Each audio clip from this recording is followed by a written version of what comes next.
बिस्मिल्लाहिर्रहमानिर्रहीम।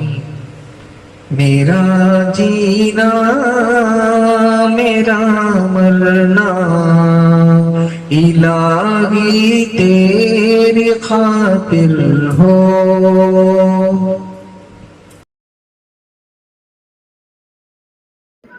नहमदुहु व नुसल्ली अला रसूलिहिल करीम। अम्मा बाद। Mega parents and teachers meeting 2.0కి విచ్చేసిన ఉపాధ్యాయులకు, టీచర్లకు, తల్లిదండ్రులకు మరియు ప్రియమైన విద్యార్థులకు ముందుగా శుభాకాంక్షలు తెలియజేస్తున్నాను. నేడు సమాజంలో మనందరికీ తెలుసు, ఏ దేశం తీసుకున్నా సరే, if you take any country, దాని యొక్క భవిష్యత్తు పిల్లల మీద ఆధారపడుతుంది. ఆ పిల్లలే రేపొద్దున యువత అవుతారు. ఆ యువత భుజస్కంధాల మీద ఈ దేశం యొక్క అభివృద్ధి ఆధారపడి ఉంటుంది. అయితే ఈ పిల్లల విషయంలో వాస్తవానికి చెప్పాలంటే పిల్లలు పుట్టడం కూడా ఒక గొప్ప వరం. It's one of the biggest blessings that a human being can have. చాలా గొప్ప వరం, అలాగే ఒక గొప్ప బాధ్యత కూడా, చాలా పెద్ద బాధ్యత. ఈ పిల్లల్ని పెంచడం విషయంలో ఉపాధ్యాయులు మరియు తల్లిదండ్రులు వారి యొక్క బాధ్యతను సరిగ్గా నెరవేర్చాలి. మీ అందరికీ ఒక ప్రశ్న, మీ అందరికీ అంటే ఇక్కడున్న టీచర్లకు మరియు తల్లిదండ్రులకు ఒక ప్రశ్న ఏమిటంటే, మనము పిల్లలకిచ్చే అతి గొప్ప వరం ఏమిటి? అతి గొప్ప బహుమతి ఏమిటి? ఎవరన్నా చెప్పగలరా? పిల్లలకిచ్చే గొప్ప బహుమతి తల్లిదండ్రులుగా మరియు టీచర్లుగా ఎడ్యుకేషన్, రైట్ నాలెడ్జ్, సరైన జ్ఞానం. సరైన జ్ఞానం ఉంటేనే మనిషి సరైన దారిలో ఉంటాడు. మేము చిన్నప్పుడు స్కూళ్ళ మీద, గోడల మీద చూసేవాళ్ళం, చదువు రానివాడు వింత పశువు, చదువు రానివాడు వింత పశువు అని. మనం ఈరోజు సమాజంలో చూస్తున్నాం, చాలామంది పిల్లలు, యువత, పెద్దవారు కూడా ఎన్నో మానసిక రుగ్మతలకు బలవుతున్నారు. ఎన్నో నేరాలు, ఘోరాలు మనం చూస్తున్నాం, వార్తల్లో, న్యూస్ ఛానల్స్లో మనం చూస్తున్నాం. ఇక్కడున్న పిల్లలు కూడా గమనిస్తున్నారు ఆ విషయాన్ని. దీంట్లో, ఈ నేరాల్లో, ఈ ఘోరాల్లో తల్లిదండ్రులు, టీచర్లు కూడా ఇన్వాల్వ్ అయి ఉన్నారంటే ఏమాత్రం ఆశ్చర్యపడాల్సిన అవసరం లేదు. మీలో చాలామందికి తెలిసి ఉండాలి ఈ విషయం. మొన్నటికి మొన్న ఇదే సంవత్సరం మార్చిలో 2025 మన ఆంధ్రప్రదేశ్లో కాకినాడలో ONGC employee, oil and natural gas corporation employee, manager హోదాలో ఉన్న ఒక ఎంప్లాయీ తన 2 కొడుకులను, చిన్న పిల్లలను బాత్రూంలో బకెట్లో వేసి ముంచి ఊపిరాడకుండా చంపేశాడు. కారణం తెలుసా మీకు? కారణం గెస్ చేయగలరా? ఎవరైనా మీరు గెస్ చేయగలరా? పిల్లలు, మీరు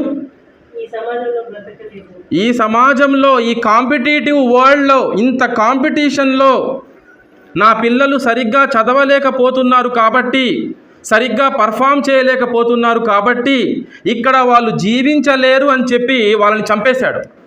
చంపేసిన తర్వాత అతను కూడా ఊరేసుకొని చచ్చిపోయాడు, ఒక సూసైడ్ నోట్ రాసి. ఇటువంటి తల్లిదండ్రులు కూడా ఉన్నారు సమాజంలో. పిల్లల మీద చాలా ప్రెషర్ పెడతారు వాళ్ళు. నర్సరీ, ఎల్కేజీ, యూకేజీ నుంచే స్టార్ట్ చేసేస్తారు. వేరే పిల్లలతో కంపేర్ చేస్తారు. ఆ వాట్సాప్ల్లో, ఫేస్బుక్లో ఏదో ఒక వీడియో చూస్తారు. అందులో ఒక చిన్న పిల్ల 20 టేబుల్స్ చెప్పేయడం, పెద్ద పెద్ద క్యాల్కులేషన్స్, 13 డిజిట్స్ ఇంటూ 14 డిజిట్స్ చక్కమని చెప్పేయడం, అబాకస్ ఉపయోగించి. ఇవన్నీ చూసి కంగారు పడిపోయి, నా పిల్ల కూడా, నా కొడుకు కూడా, నా కూతురు కూడా ఈ విధంగా తయారవ్వాలని చెప్పేసి చాలా ప్రెషర్, ఒత్తిడి వాళ్ళ మీద తీసుకొని వస్తారు. దానితో పిల్లల ఆరోగ్యం పాడైపోతూ ఉంటుంది కొద్దిగా. ఇటువంటి తప్పులు చేయకూడదు మనం. టీచర్లు కూడా చేయకూడదు, పేరెంట్స్ కూడా చేయకూడదు. ఒకే స్కూల్లో 2 అక్కా చెల్లెళ్ళు ఉన్నా, ఒకే క్లాస్లో 2 తోబుట్టువులు సిబ్లింగ్స్ ఉన్నా కూడా నువ్వేంటి ఇలా ఉన్నావు, నీ చెల్లెలేమో ఇంత బాగా చదువుతుంది, మీ అన్నయ్య ఏమో చాలా బాగా చదువుతాడు, నువ్వేంటి ఇంత ముద్దుగా ఉన్నావు, ఇటువంటి మాటలు పదజాలం అసలు వాడకూడదు.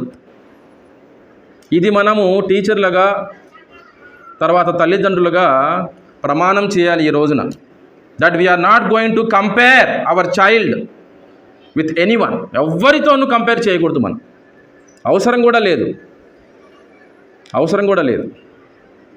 కోటి విద్యలు కూటి కొరకే.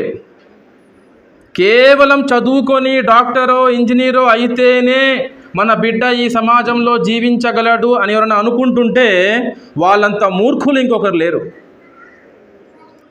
వాళ్ళు డాక్టర్లు ఇంజనీర్లు అవ్వగలిగితే, ఆ స్తోమత ఉంటే, మనం గైడ్ చేయగలిగితే, ఆ కెపాసిటీ పిల్లల్లో ఉంటే అల్హమ్దులిల్లా చాలా మంచి విషయం. అవసరం కూడా మంచి డాక్టర్ల యొక్క అవసరం ఉంది, ఇంజనీర్ల యొక్క అవసరం కూడా ఉంది. కానీ అట్ ద సేమ్ టైం పిల్లల ఆరోగ్యాన్ని పాడు చేస్తూ, వాళ్ళ మీద ఒత్తిడి పెట్టి, వాళ్ళని భయపెడుతూ ఆ విధంగా మాత్రం మనం ఎప్పుడూ కూడా పెంచకూడదు. ఇంకొక సంఘటన పోయిన నెల జూన్లో, ఇది మరీ విచిత్రం. ఇంటర్మీడియట్ చదువుతున్న అమ్మాయి నీట్ మోడల్ ఎగ్జామ్, అది ప్రాక్టీస్ టెస్ట్, అది అంతే, నీట్ ఎగ్జామ్ కూడా కాదు, నీట్ ప్రాక్టీస్ టెస్ట్. దాంట్లో తక్కువ మార్కులు వచ్చాయి ఆ అమ్మాయికి. హాస్టల్లో ఉండి చదువుకుంటుంది. తండ్రి ఒక స్కూల్లో టీచర్ కమ్ ప్రిన్సిపల్. కూతురు పేరు సాధనా భోన్స్లే. మహారాష్ట్రలో ఈ సంఘటన జరిగింది. జస్ట్ ఈ మధ్యనే జూన్లో, లాస్ట్ వీక్ ఆఫ్ జూన్ అనుకుంటా నేను. లాస్ట్ వీక్ ఆఫ్ జూన్ జరిగి కూడా పెద్ద సమయం గడవలేదు. మాట పెరిగింది. జూన్ 20నండి, అల్హమ్దులిల్లా. జూన్ 20 రోజు రాత్రి అమ్మాయిని అడిగాడు, మార్కులు నీకు తక్కువ వస్తున్నాయి, జాగ్రత్తగా వినా మీరందరూ కూడా, మార్కులు నీకు ఎందుకు తక్కువ వస్తున్నాయి, నీ మీద డబ్బులు చాలా ఖర్చు పెట్టాను నేను అని మాట పెరిగింది. ఆ అమ్మాయి మీద ప్రతిరోజు ఇలా హాలిడేస్లో వచ్చిన ప్రతిసారి, ఇంటర్మీడియట్ చదువుతున్నప్పుడు ఫస్ట్ ఇయర్లో కూడా బాగా ఒత్తిడి తీసుకొని వచ్చేవాడు, వేరే వాళ్ళతో కంపేర్ చేసేవాడు. చాలామంది టీచర్లకు ఇటువంటి గుణం ఉంటుంది. వాళ్ళ పిల్లల్ని వేరే వాళ్ళ పిల్లలతో కంపేర్ చేస్తూ ఉంటారు. వాళ్ళు ఏదో అడుగుతారు, ఇప్పుడు మీ పాప ఏం చదువుతుంది, మీ అబ్బాయి ఏం చదువుతున్నాడు, అయ్యో రాలేదా, పాస్ అవ్వలేదా, ఫస్ట్ ర్యాంక్ కాదా, అడుగుతూ ఉంటారు. వీళ్ళు దానికి ఒక ఫాల్స్ ప్రెస్టేజ్కి గురై చాలా ఫీల్ అయిపోయి వీళ్ళ మీద ఒత్తిడి తీసుకొస్తారు పిల్లల మీద. జూన్ 20వ తేదీ రాత్రి ఆ అమ్మాయితో బాగా మాట పెరిగినప్పుడు ఆ అమ్మాయి ఒక మాట అంది, నాన్నగారు మీరు కూడా ఏమీ పెద్ద కలెక్టర్ అవ్వలేదే, నేను కూడా అవుతాను, నాకు ఒక అవకాశం ఇవ్వండి ప్లీజ్ అని చెబుతుండగా రోకలి బండ తీసుకొని, గ్రైండర్కి ఉండే వుడెన్ హ్యాండిల్ తీసుకొని దాంతో కొట్టి తన సొంత కూతుర్ని 16-17 ఏళ్ళ అమ్మాయిని చంపేశాడు. ఆ next day yoga day programme ఉంటే దానికి వెళ్ళిపోయాడు. తను అనుకోలేదు చచ్చిపోయిందని. ఆ అమ్మాయి పొద్దునేసరికి లేవడం లేదు, ఆ అమ్మాయి మంచం పై నుంచి చచ్చిపోయి ఉంది. ఈ విధంగా జనాలు తయారవుతున్నారు.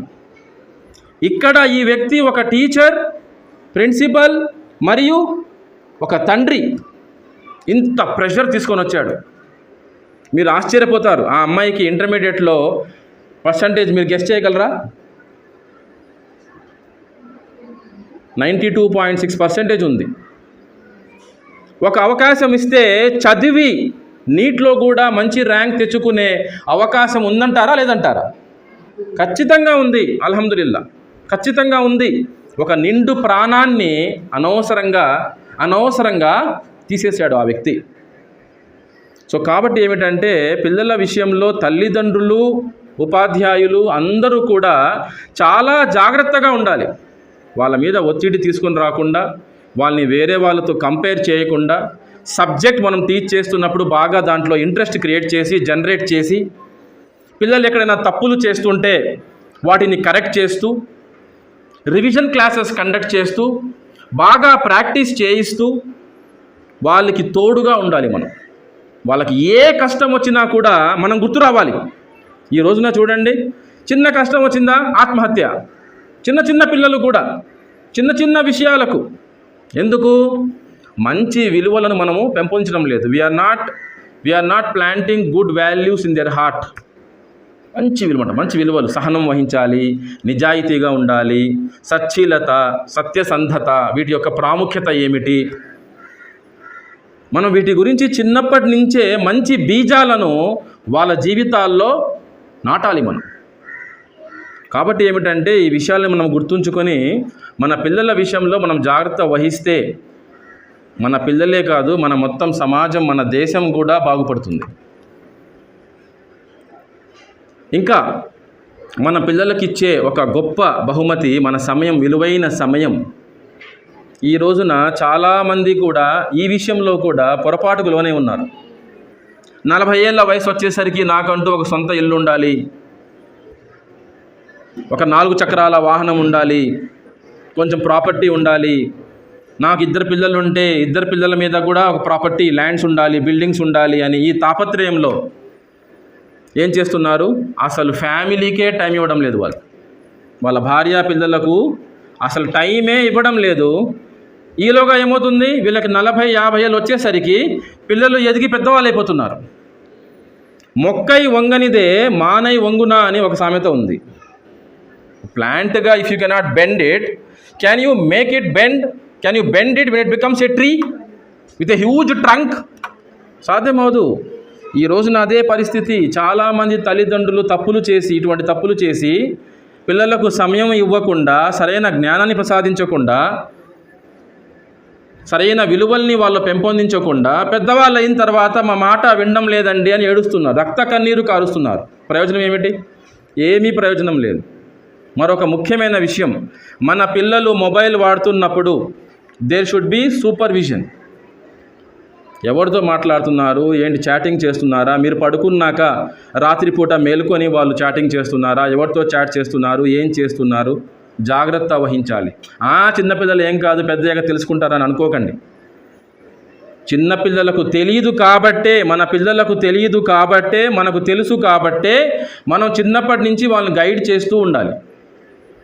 ఏ దారిలో వెళ్తే పరిణామాలు ఎలా ఉంటాయో మనము దగ్గరుండి వాళ్ళకు మంచిగా ఒక స్నేహితుడి మాదిరిగా ప్రేమతో, బాధతో, వివేకంతో తెలియచేస్తూ ఉండాలి. లేదా మన పిల్లలు తెలియకుండానే నేరాలకు పాల్పడతారు, వాళ్ళ జీవితాన్ని వాళ్ళు నాశనం చేసుకుంటారు. అల్లా రక్షించుగాక, ఆమీన్. సో కాబట్టి ఏమిటంటే మొబైల్ యూసేజ్ ప్రత్యేకంగా, ఎందుకంటే ఈ రోజుల్లో తప్పడం లేదు. కొన్ని హోంవర్క్ల విషయంలో కానీ, కొన్ని ప్రాజెక్ట్స్ విషయంలో కానీ, అవి ఏవైనా కానీ మొబైల్ వాడడం అనేది తప్పడం లేదు కొన్ని యాక్టివిటీస్కి. So supervised usage of mobile అనేది చాలా అవసరం. అదేవిధంగా చివరిగా ఒక విషయం ఏమిటంటే, మన పిల్లల యొక్క స్నేహితులు ఎవరు, ఎటువంటి వారిని వాళ్ళు స్నేహితులుగా పరిగణిస్తున్నారు, ఎటువంటి వాళ్ళతో కూర్చొని తింటున్నారు, ఆడుతున్నారు, మాట్లాడుతున్నారు, చిట్ చాట్ చేస్తున్నారు, వాళ్ళు ఎవరు, ఎటువంటి వాళ్ళ అలవాట్లు ఏంటి అనేది మనము ఒక కన్ను వేసి ఉంచాలి. ఆ విషయాల మీద చాలా ముఖ్యం. ఇంగ్లీష్లో ఒక సేయింగ్ ఉంది, you will live and die on your friends believes. You will live and die on your friends believes. ఒక సామెత ఉంది తెలుగులో, 6 నెలల్లో వాడు వీడవుతారు అని. సహవాసం, association, the power of association. So ఎటువంటి వాళ్ళతో మన పిల్లలు స్నేహం చేస్తున్నారన్న విషయంలో కూడా మనం చాలా అప్రమత్తంగా ఉండాలి. So take care of your childrens friends so that they can take care of your children. అల్హమ్దులిల్లా. సో ఇవన్నీ విషయాలు మీరు మనసులో పెట్టుకొని ప్రతిరోజు మీ దినచర్యలో ఈ విషయాలన్నీ గుర్తుంచుకొని మన పిల్లల విషయంలో జాగ్రత్త వహిస్తారని, మనందరికీ కూడా మన పిల్లలు సవాబే జారియా అవ్వాలని, మనందరము కూడా ఏ విధంగా అయితే ఇక్కడ ఈ రూమ్లో ఈరోజు ఏకమయ్యామో అదేవిధంగా నరకం నుంచి రక్షించబడి అల్లా యొక్క స్వర్గంలో చేరుకోవాలని అల్లాను వేడుకుంటూ ముగిస్తున్నాను. ఆమీన్. వా ఆఖిరు దావానా అనిల్హమ్దులిల్లాహి రబ్బిల్ ఆలమీన్. చివరిగా ఒక ముఖ్యమైన విషయం ఏమిటంటే, అల్ ఫిత్రా ఇప్పుడు ఇంగ్లీష్ మీడియం హై స్కూల్ అవ్వడం, రికగ్నిషన్ కూడా రావడం, చందోల్లో ఉన్న ఏకైక రికగ్నైజ్డ్ స్కూల్గా ప్రఖ్యాతి చెందడం అనేది చాలా సంతోషంగా ఉంది. అల్లా తాలా దీన్ని స్వీకరించుగాక, మనందరి పాదాలకు నిలకడ ప్రసాదించుగాక. ఆమీన్. వాఖిరు దావానా అనిల్హమ్దులిల్లాహి రబ్బిల్ ఆలమీన్. సుబ్హానల్లాహి వబిహమ్దిహి సుబ్హానకల్లాహుమ్మా వబిహమ్దిక అష్హదు అల్లా ఇలాహా ఇల్లా అంతా అస్తగ్ఫిరుక వఅతూబు ఇలైక్.